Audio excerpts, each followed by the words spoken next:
카풀 서비스에 반대하는 택시업계의 분위기는 점입가경입니다. 앞으로 해결책을 찾을 수 있을 것인지 자세한 내용 취재 기자와 함께 살펴보도록 하겠습니다. 어서 오십시오. 네. 오늘 일단 택시업계가 기자회견을 열었는데 어떤 내용이었습니까? 우선 택시단체들은 오늘 오전 11시쯤입니다. 국회의사당역 3번 출구 앞에서 기자회견을 진행을 했습니다. 네. 이 정부가 택시 노동자 그리고 중소기업과 서민을 죽이고 있다면서 생존권 보장을 호소했습니다. 또 이 문제 해결에 적극적으로 나서지 않는다면서 정부를 강하게 비판을 했는데요. 이 국회 역시도 요식행위로서 시간만 보내고 있다면서 이 지적을 하기도 했습니다.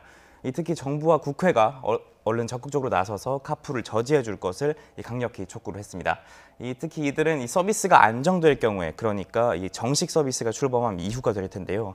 이 서비스 출범 이후에 어느 정도 제도권에 들어가게 된다면 카카오가 요금을 마음대로 인상할 수도 있다는 그런 가능성까지 제기하기도 했습니다. 오늘 또 그 분신에 숨진 택시기사의 유서 원본이 공개가 됐는데 네. 어떤 내용이었습니까? 네, 숨진 최 씨입니다.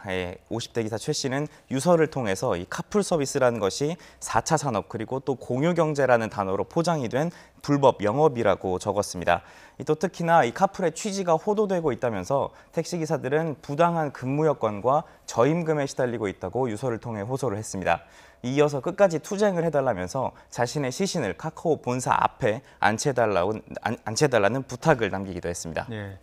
이 때문에 갈등이 더욱더 불이 붙었는데 네. 또 오는 20일 10만 명이 집회를 연다라는 내용이 들어와 있습니다. 혹시 그 이후로 갈등이 더욱더 격화되는 건 아니겠습니까? 네, 아무래도 이 대규모 집회가 예상되는 만큼 이 촉각을 곤두세울 수밖에 없는 상황인데요. 앞서 지난 10월과 지난달 22일 택시단체들은 먼저 카풀 반대 집회를 두 차례에 걸쳐 진행을 했습니다. 특히나 지난달 집회의 경우 매우 대규모 집회로서 4만 명 정도가 참석을 했는데요.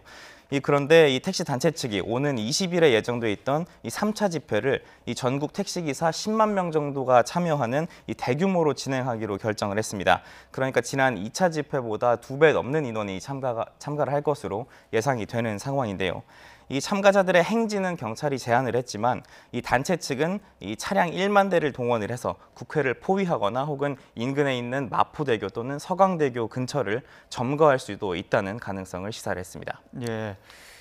카카오 카풀 앱은 카풀을 이용하는 어플리케이션이라면 네. 카카오 택시 앱은 이제 택시를 부르는 콜택시 개념인데 네, 그렇습니다. 택시 단체에서 이 카카오 택시 앱도 지우라고 단체적으로 문자를 보냈다고 하는데 이런 분위기는 어떻습니까?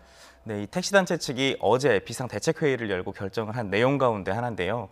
이 카카오 카풀로 인한 이 논란과 갈등이 커지면서 기존 카카오가 운영하던 카카오 택시 앱을 삭제를 하고 또 설사 이제 호출이 들어온다고 하더라도 이 호출에 응하지 말아달라고 이제 요청을 한 겁니다. 제가 오늘 직장인들이 많은 곳이죠. 여의도 환승센터 그리고 그 일대 직장 회사 주변에서 많은 택시기사들을 만나봤는데 실제로 정말 많은 기사들이 이 메시지를 받았고 또 이 움직임에 동참을 하겠다는 입장을 밝히기도 했습니다.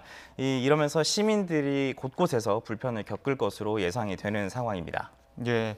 또 앞으로 연말인데 연말에 택시 타는 분들 많을 텐데 또 추운 날씨에 이러한 분위기가 지속된다면 택시 타는 데 더욱더 힘들 것 같은데요.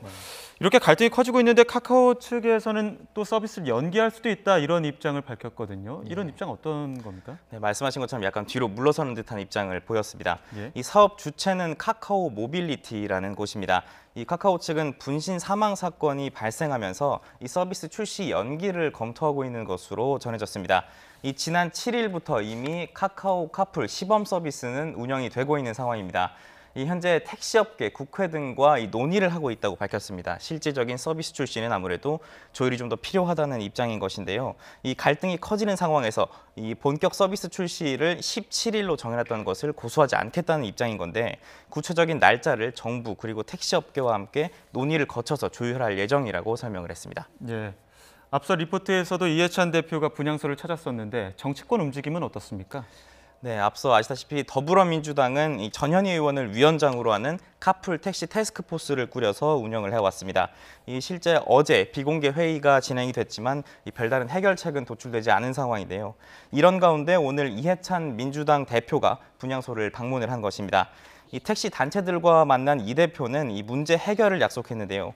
직접 당정 협의를 통해서 긴급 대책을 마련하겠다고 밝혔습니다. 이 중장기적으로는 택시 시장이 과잉돼 있으니 이 감차 조치 등 종합적인 대책을 마련하겠다고 말했는데요. 이 카풀 서비스가 시행되면 나타날 수 있는 문제점들을 지적을 하기도 했습니다. 이 불법 영업이 이루어지거나 하루 2회로 제한된 카풀 횟수 등을 지키지 않을 가능성이 있다면서 이를 명확하게 할 필요성이 있다고 말하기도 했습니다. 이 말씀하신 것처럼 지금 정치권의 중재 노력이 계속되고 있지만 이 오는 20일 대규모 집회는 물론 또 꾸준한 업계의 반발이 예상되는 만큼 갈등은 당분간 계속될 것으로 보입니다. 예. 뭐 상생할 수 있는 법안이라던가 혹은 중재할 수 있는 어떤 조치들이 필요하겠지만 그보다 앞서서 택시 시장이 과열됐다고 말씀하셨는데 과열된 시장을 근본적으로 개선하는 게 더욱더 필요할 것 같습니다. 지금까지 이경국 기자와 이야기 나눴습니다. 고맙습니다. 네.